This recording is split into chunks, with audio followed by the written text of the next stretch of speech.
Today, gumawa naman ako ng chocolate mamon. Nilagyan ko to ng costing since nagmamahal ang chocolate at cocoa para may idea na rin kayo. Fluffy and moist tong chocolate mamon na to, lalo na kapag ka nalipasan ng isang araw. Kaya huwag na nating patagalin yan at simulan na natin. Meron ako ditong 50 grams ng intense dark chocolate ng Van Houten. Tutunawin lang natin to, pwede sa double boiler pero ako nagma-microwave. Every 30 seconds nga ay mini-mix ko yan. Siguro mga 3 pasok lang and then okay na. Kapag ka may nakita kayong buo-buo pa na maliliit na lang naman, okay na yon. Matutunaw nyo na yon sa paghahalo. Magagawa nyo naman tong recipe na to ng walang chocolate. Kaya lang, yung chocolate kasi yung talagang nagpapamoist nito lalo na kapag lumamig na. Dito nga sa isang bowl, meron akong 1 cup ng hot water. Tutunawin natin dyan yung 30 grams ng cocoa powder natin. Then, add 1/2 cup ng sugar, 1/2 teaspoon ng salt, 1/2 cup ng chiffon aid para mas malambot talaga yung ating cake. Kahit ilagay natin sa chiller, hindi yan titigas. Hinalo ko lang yon tapos nag-sift na tayo dyan ng 1 1/4 cup ng cake flour. Lalagay ko dito sa description box yung measurement natin by weight.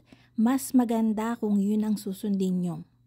Kagaya na lang nung water natin, kapag ka by volume tapos tinimbang mo yon, ang kalalabasan lang nun is 200 ml. Sa flour, iba-iba kaya please measured by weight. Nilagay ko na rin dyan yung 3 piraso nating egg yolks at saka yung ating melted chocolate. Hinalo ko yan and makikita nyo yung difference nung nilagay natin yung chocolate. Nag-darken and nag-smoothen talaga yung texture ng ating egg yolk butter. Dito naman, nilagay ko na rin dyan yung 3 piraso nating egg whites. Nilagay ko rin doon yung 1/2 teaspoon ng baking powder and 1/2 teaspoon ng baking soda. Yung 1/2 cup natin ng sugar ay nilagay ko sa 3 portion. And then, dire-diretso yung mixing hanggang maabot natin yung medium stiff peaks.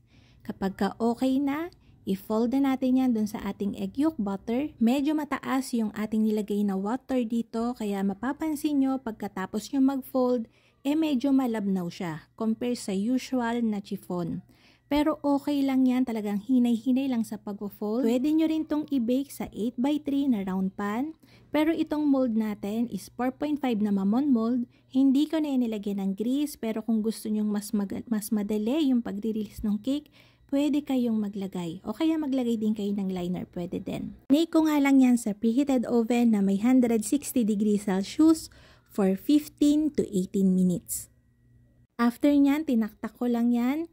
And after mga 2 minutes, dahan-dahan ko siyang nirelease dun sa mamon mold natin. Ganyan lang. Medyo mas mahirap compare kung nag-grease tayo, pero okay lang din.